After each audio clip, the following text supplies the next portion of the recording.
The investigative judgment. So we know from Edson's vision, Christ went into this different place in heaven and started something new. How is this doctrine developed and what do they believe about it now? They say there is a sanctuary in heaven, the true tabernacle which the Lord set up and not man. In it, Christ ministers on our behalf, making available to believers the benefits of his atoning sacrifice offered once for all on the cross.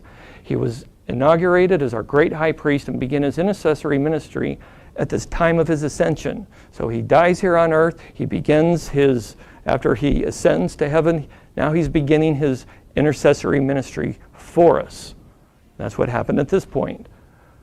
But now in 1844, they're pointing back to the great disappointment, in 1844, at the end of the prophetic period of 2,300 days, he entered the second and last phase of his atoning ministry.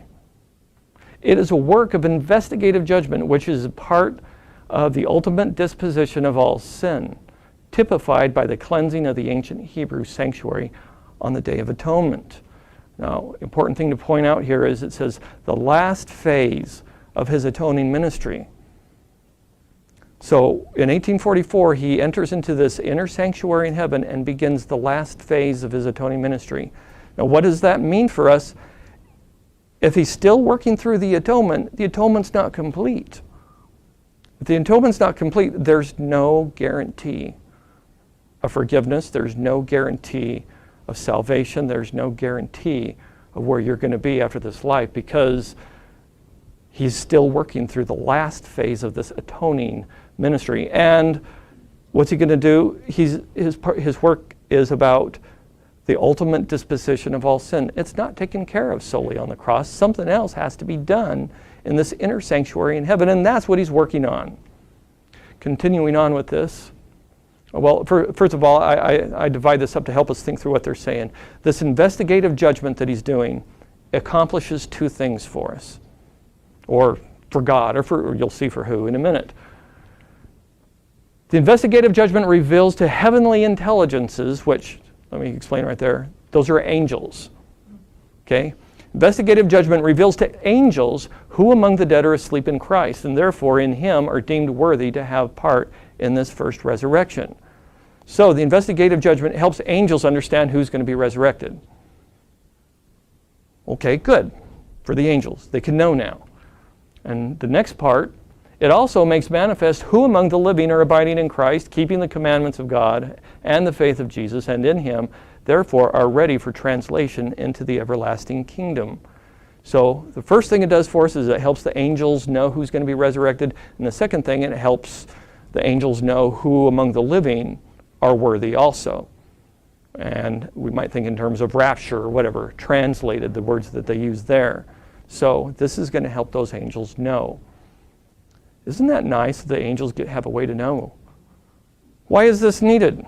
Why do we need the investigative judgment so the angels can figure this out? Well, get this for an answer. This judgment vindicates the justice of God in saving those who believe in Jesus. It declares that those who have remained loyal to God shall receive the kingdom. Question, does God's justice need to be vindicated? Especially to the angels? It just doesn't even make sense why someone would want to believe that so if he didn't do the investigative judgment, then what, the angels throughout eternity would be going and saying, I don't know if that guy really should be in here. I saw his life, man. So no, he's not.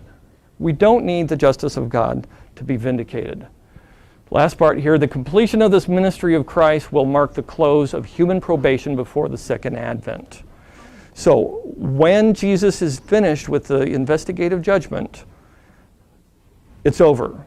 Jesus is coming, pack your bags, kind of thing. You need to be ready to go. You don't know when the investigative judgment is going to be over. I mean, he's going to be investigating the lives of everybody who's ever lived and also the lives of everybody who are living. You don't know if your name's already been covered yet. He might have already gone through your life. It might be too late. We are on probation. Well,